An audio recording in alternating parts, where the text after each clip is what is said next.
Partai gugat curang kok bareng kalah mau gabung ya tolol lucu bin konyol. Ramuto itu nanti kalau gitu itu.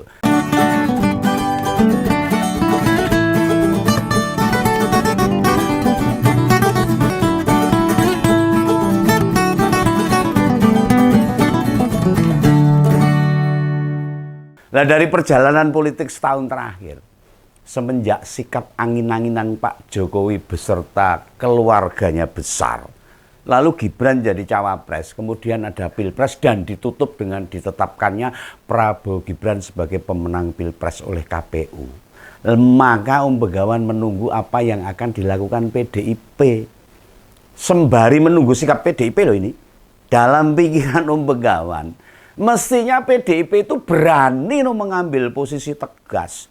Banteng motornya abang ora tegas diguyu nanti. Bahkan sejak sekarang, kenapa nggak berani jadi oposisi sekarang ini? Ya silahkan bila memang menjaga pemerintah hingga akhir masa jabatan boleh, karena memang Pak Jokowi dulu yang dorong PDIP. Namun sikap kritis pada pemerintah mestinya mulai disuarakan, ojo meneng wae. Wah, breget ini saya ini. Nah, kita semua rindu loh atas suara-suara PDIP. Pada periode 2004 hingga 2014 saat pemerintah Pak BY itu oposisi murni. Selama 10 tahun PDIP berdiri bersama rakyat. Selalu membela perjuangan rakyat.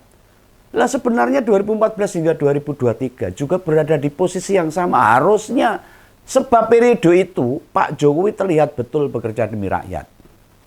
Ya, hanya mulai masuk pilpres tahun lalu Pak Jokowi lebih banyak terlihat jadi punya kepentingan untuk keluarganya. Nah, kalau sudah gini ya ciloko, serasa dikapak-kapak. Lalu kepentingan yang dibawakan kepentingan rakyat ya renek. Namun malah kepentingan keluarga dan menghasilkan putra sulungnya jadi cawapresnya Pak Prabowo. Sudah ditetapkan di tanggal 24 April kemarin ini.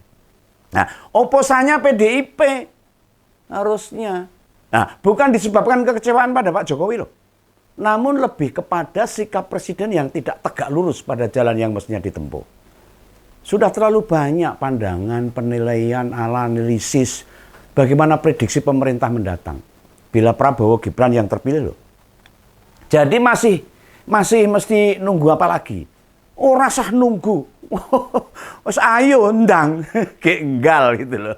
Secara pribadi Begawan kecewa loh. Kenapa yang muncul lebih banyak soal rencana pertemuan Bu Mega dengan Pak Prabowo? Mega Pro kembali muncul lagi. Katanya mau ketemu saya lebaran lalu berubah setelah putusan MK. Sekarang mundur lagi Barakernas. Lah silahkanlah agenda pertemuan dilanjutkan. Namun misalkan PDIP sudah menyatakan duluan akan berada di luar pemerintah. Oh, ini bakalan keren. Mantap, Bung. Banteng. Jangan ingai-ingi lah. Harus semangat. Harus keren. Lah ini ada yang menganalisa ini. Bila Bu Mega bergandengan sama Pak Prabowo, itu demi upaya menyingkirkan pengaruhnya Pak Jokowi. Ya, ada pikiran begitu. Oh, ini analisanya bener ini. Nalarnya ya betul itu. Artinya Gibran sebagai wapres, ya hanya simbol saja. Wakil awak karo sikil ranggundas. Ya wapres itu. Tugasnya gantiin presiden dalam meresmikan sesuatu. Merono, mrene, tindak merono, tindak mrene, potong pita dan sebagainya, membuka acara, menghadiri ini dan itu. Nah, kata sebuah analisis demikian itu kepada wapres. Ya, wis mau ngono tok kerjaane. Tapi tidakkah PDIP mendengar kami ini? Membersamai kami rakyat ini. Yang kecewa atas Pak Jokowi bukan hanya PDIP loh. Banyak pihak lain. Ada agamawan, budayawan, seniman, praktisi, NGO itu LSM, dan lain sebagainya yang dulu mendukung penuh Pak Jokowi. Sekarang Malik Grimpiang termasuk Begawan. Bahkan Gibran itu disebut-sebut Nepo Baby. Nah, Ngompoles ngerti toh? Ngerti lah Nepo Baby ya itu. Artinya anak nepotisme. Meskipun MK orang mengakui itu nepotisme. Berarti orang mengakui Gibran anaknya Pak Jokowi ini. Ciloko ini MK ini. Lah bayangkan, bila benar-benar kemudian PDIP turut mendukung pemerintah, orang dadi oposisi, meski Gibran disingkirkan, ya rakyat akan tetap menilai PDIP tidak siap, tidak punya kursi menteri. Berarti ya mengkhianati rakyat ya akhirnya. Harusnya janganlah. Silakan jika Bu Mega punya hubungan sejarah yang baik sama Pak Prabowo, karena Pak Prabowo ditolong oleh Pak Jokowi. Pak Jokowi enggak, oleh Mbak Mega. Utang nyawa itu. Itu kan personal, antar pribadi. Lah ngompor serayu setuju tak? Nek PDIP berada di luar pemerintah setuju tak? Sebagai oposisi setuju tak? Harus setuju nih kayak Om Kawan ini.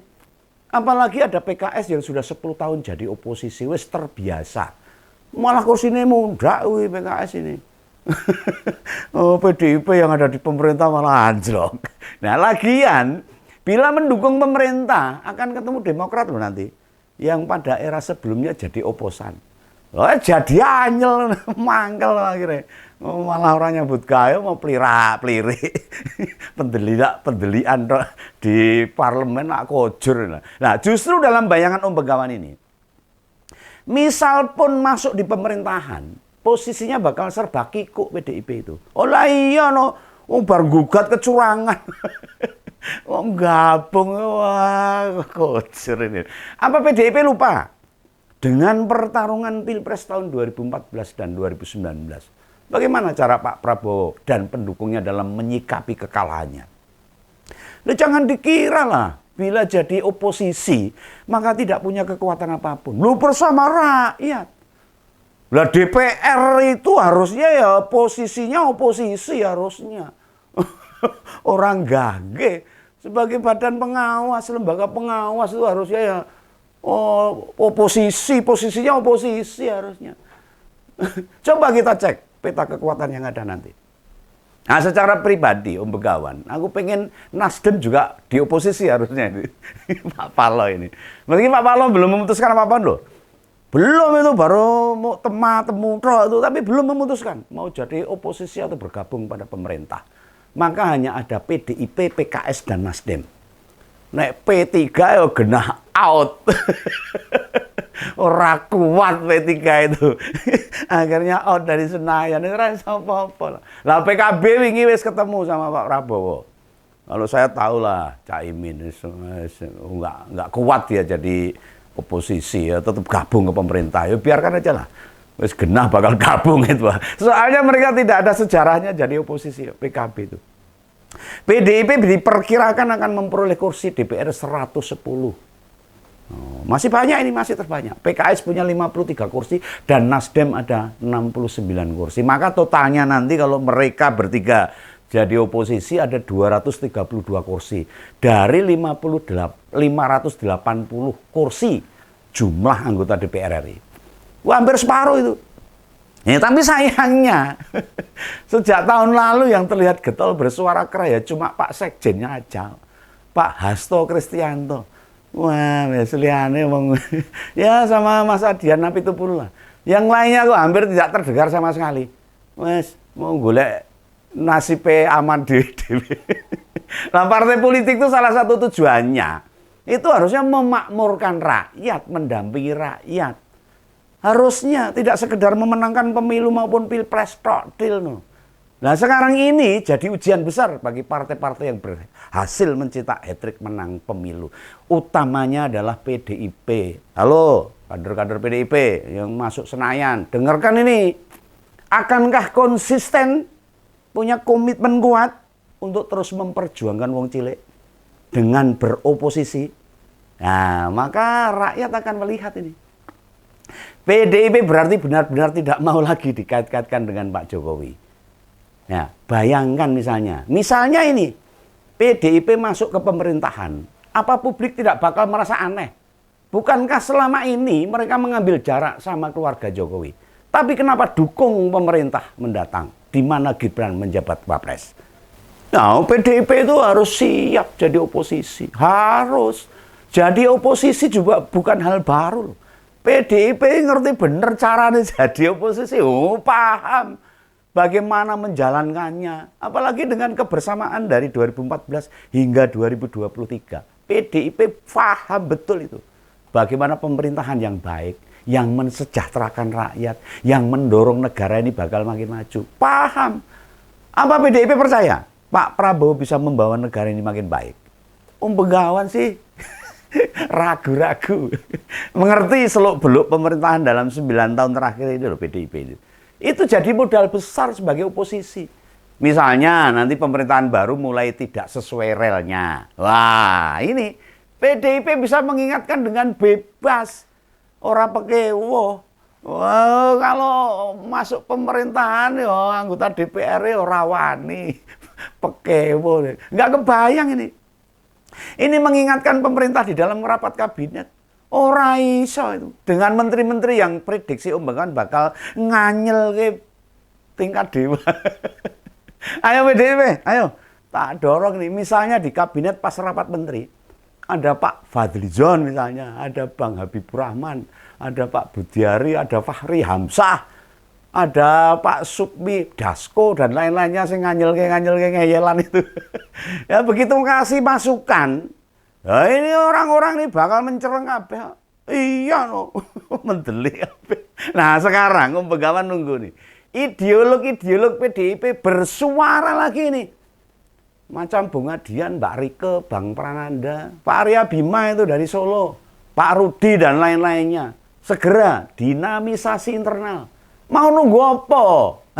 Mau nunggu apa ini? Ingat loh, ini proses pilkada sudah mulai berjalan. Jangan kelamaan diam.